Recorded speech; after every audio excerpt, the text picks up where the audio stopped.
Senator Bragg. Thank you very much, Deputy President, and congratulations to you on your election. And can I congratulate all returning senators who have been re-elected by their constituents. And it is good that we can acknowledge the skills and talents of other senators. And Senator Ananda Raja has just given us a very good example of someone that brings great expertise into the Senate and is able to speak in detail on matters of great importance to the Australian people. And I know that the Senator will give great service to the people of Victoria, as I'm sure that we all endeavour to in our roles here in this Parliament. And so it is a great tradition that the Governor-General is able to give an explanation of what the government is seeking to achieve over these next 3 years. It is an opportunity for us now to consider what exactly has been alleged or committed or promised, and that, of course, is an important part of our democracy. Now, it is no great surprise that the Liberal and National Coalition had a very disappointing and regrettable election result. And so this has been a period of some mix of perhaps humiliation, embarrassment, certainly character building, but ultimately, I think, reflection, Deputy President. And I guess what I would say at the outset is it's clear to me that we have to do a better job on being constructive. We have to be constructive, and we need to work with other members and senators to give the Australian people better value for the taxpayers. But it's also critical that we understand our constitutional role, which as the opposition, and that is that we must hold the government to account. Not because we want to be mean or nasty, but because that is our duty in this Westminster system that we have inherited from Britain, where the opposition does perform a critical role, working with other independents and minor parties, particularly here in the Senate, to ensure that the government's promises are held up to the light, that there is scrutiny on the vast expenditure of public funds, that programs are administered competently, professionally, that the Australian people can look at us and say, yes, the Parliament is functioning because the government is doing its job, and the opposition is being constructive where it can, but is ensuring that where there are failings in public administration, that those are properly investigated and examined. That is our job. And so that is what we propose to do over these next 3 years.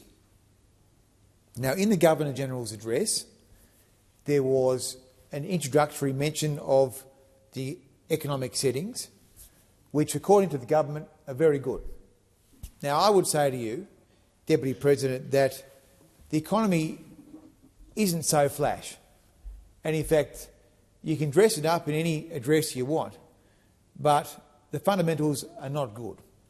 We have very anemic growth. We've had stubbornly high inflation. The private economy is shrinking, perhaps dying. Productivity is in the toilet.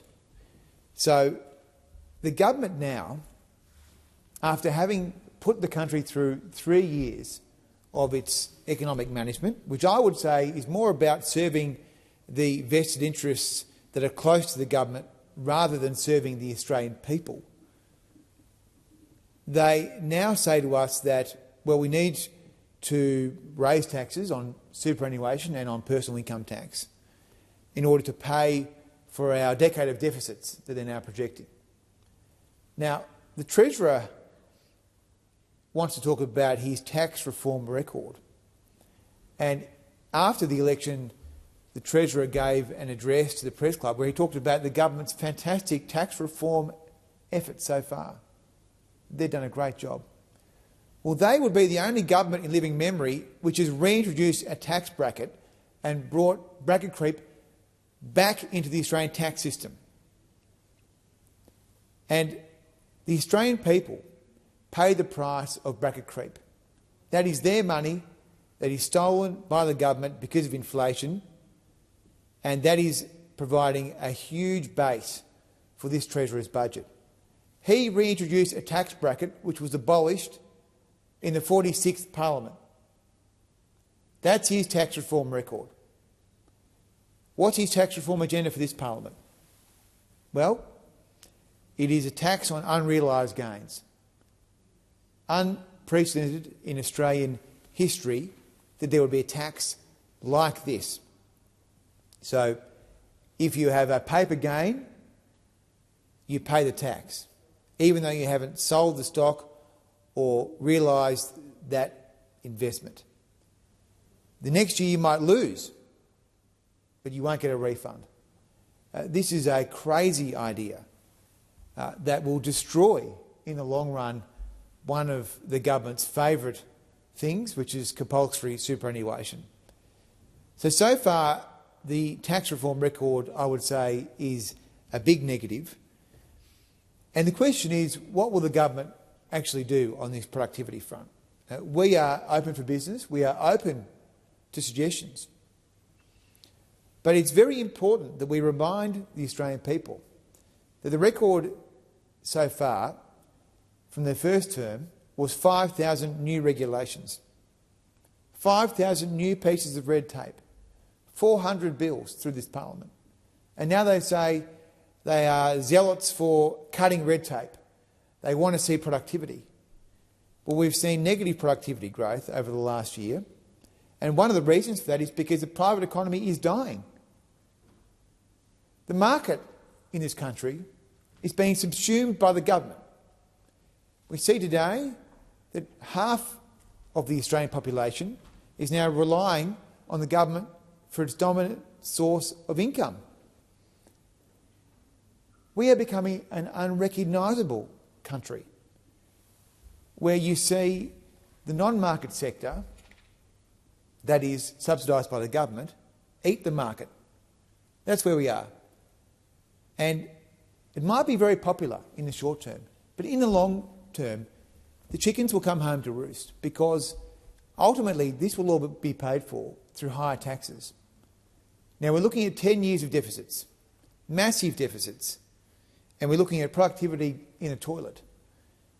And we're looking at potentially higher and higher wage claims, which are not linked to output. So this all ends in tears. So if the government is serious about productivity, it will be prepared to be honest with the Australian people and say that there are certain things that are being undertaken by the government today which cannot be afforded. Cannot be afforded. We have to be honest about the limitations of governments, because the government has no money of its own, Deputy President. The government has no money of its own. All the money that is expended by governments is taxpayers' funds. And so the reason that Mr Chalmers is lodging a new tax on unrealised gains on money which doesn't even exist. This is money that doesn't exist. There has never been a tax in Australian history on money which doesn't exist. And the reason that we're having this ridiculous debate is because the government has run out of taxpayer funds. And so that's why it needs to pursue new revenue streams.